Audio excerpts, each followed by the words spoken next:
বিসমিল্লাহির রহমানির রহিম। হে সমস্ত জগতবাসী, বিশ্ব আধ্যাত্মিক জ্ঞান সঞ্চার দরবার শরীফ হইতে আমি কুলসুম চিস্তি। আমার মুর্শিদ কেবলা গাউসুল আজম শামীম আলী চিস্তির লেখা গ্রন্থ থেকে আমি কিছু তত্ত্বকথা আলোচনা করিব। আমি আজকে যে আলোচনাটি নিয়ে হাজির হলাম সে আলোচনাটি হলো, আমি মুরিদ হব কেন, কামেল পীরের কি কি লক্ষণ এবং এই নিয়ে কিছু আলোচনা করিব। যিনি একজন কামেল পীর তাহার কি কি লক্ষণ এবং তাহার কি কি গুণ ও জ্ঞান থাকা উচিত। তিনি সর্বসময় আস্তে কথা বলেন, কখনো মুখ বেফাস করিয়া কথা বলেন না। তাহার প্রত্যেকটি কথায় থাকিবে ওজন ও গুণ জ্ঞান সম্পূর্ণ। কোনো ব্যক্তির অপরাধ দেখলেও তাকে অপরাধী বলে ডাকেন না, নিজেকে সর্বসময় অপরাধী মনে করিতে থাকেন।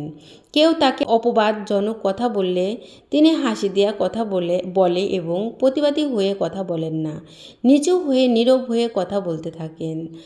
যাহার গরম হইয়া আসিয়াছেন তারাও নরম হইয়া ফিরিয়া গেলেন। আবার একদিন ক্ষমা চাইতেও আসিলেন তারা। আরও একটি মূল বিষয় হলো, আমি মুরিদ হব কেন, কেন মুরিদ হব। আমি জগতে এসে জন্ম জন্মান্তরে নিজেকে ভুলিয়া গেছি, তাই আমি আমাকে চেনা জানার জন্য একজন পীর ধরিব। এই কারণেই ধরিব, আমি আমাকে চিনতে হবে, জানতে হবে। আমি আমাকে না চিনতে পারলে আমার রবকে চিনতে পারবো না। তাই বলতেছি, যেই পীরের কাছে আমি যাইব বায়াতের দিন যদি আমার এবং আমার আল্লাহর পরিচয় আমার দেহের মধ্যে দেখায় দিতে পারবে, তখনই আমি তাকে কামেল পীর মুর্শিদ ভাবতে পারবো। আর না হয় পীরকে কামেল ভাবতে পারবো না। আরও বেশ কিছু রহস্য কামেল পীরের আছে।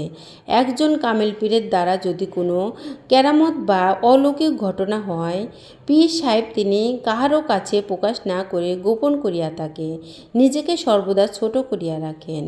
আরও বিষয় হলো, নিজের প্রচারের জন্য উঠিয়া পড়িয়া লাগেন না। পৃথিবীতে যতদিন বাঁচিয়া থাকিবেন ততদিন অর্ধেক মরার মতো বাঁচিয়া চলেন ফিরেন। পৃথিবীর কোনো সম্পদ করিবে যাহার কোনো লোভ লালসা নাই। কোনো ভক্ত আশেক কিছু করিতে চাইলে করুক, কিন্তু তাহার দুনিয়াবি কোনো চাওয়া পাওয়া নাই। ওহি এলহাম বা স্বপ্ন যদি কোনো ভক্ত আশেক কেহ দেখে, তাহার যদি ব্যাখ্যা দেন, তাহলে দেখা যায় পীর সাহেব এর ব্যাখ্যা অনুসারে ঘটনাটি ঘটিয়া থাকে। কখনো দেখা যায় মুখে কিছু বলে দিলে তাহাও হইয়া যায়। একজন কামেল পীরের এই গুণগুলি না থাকলে তিনি কামেল পীর নয়। আর যদি এই গুণগুলি থাকে তাহলে বুঝে নিবেন তিনি হইলেন একজন কামেল মুর্শিদ।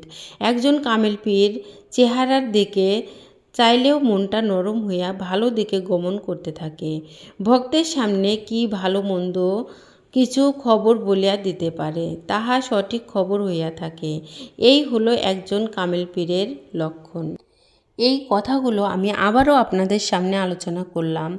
আপনারা এই কথাগুলো শ্রবণ করেন এবং সঠিক পথে চলতে পারবেন। সর্বত্যাগী অনুরাগী তিনিই হন বৈরাগী। এখন আমরা খেয়াল করিলে দেখতে পাই, বৈরাগ্য বেশে কত মানুষ ঝোলা নিয়া বাহির হইয়া গেছে, বৈরাগীর বেশ ধরিয়া ভিক্ষা করে খাইতেছে, আল্লাহ তালার উদ্দেশ্যে নহে। আসলে অরিজিনাল বৈরাগ্য হলো সংসারে থেকেও না থাকার মতো থাকিতে পারা। যে জগতে সবই আমার আছে, আসলে আমার কিছুই নাই, এই ভাব ধরিয়া জগতে থাকতে হয়। এভাবে থাকতে পারিলে একেই বৈরাগ্য বলে। অন্তরকে বৈরাগ্য বানায় চলিতে পারলে আল্লাহ সন্তুষ্ট হন। এইভাবে কামেল পীর মুর্শিদ এবং বৈরাগী হয়ে থাকেন। আপনারা এইভাবে কামেল পীর মুর্শিদকে চিনে নেবেন, তাহলে সঠিক পথে পৌঁছাতে পারবেন।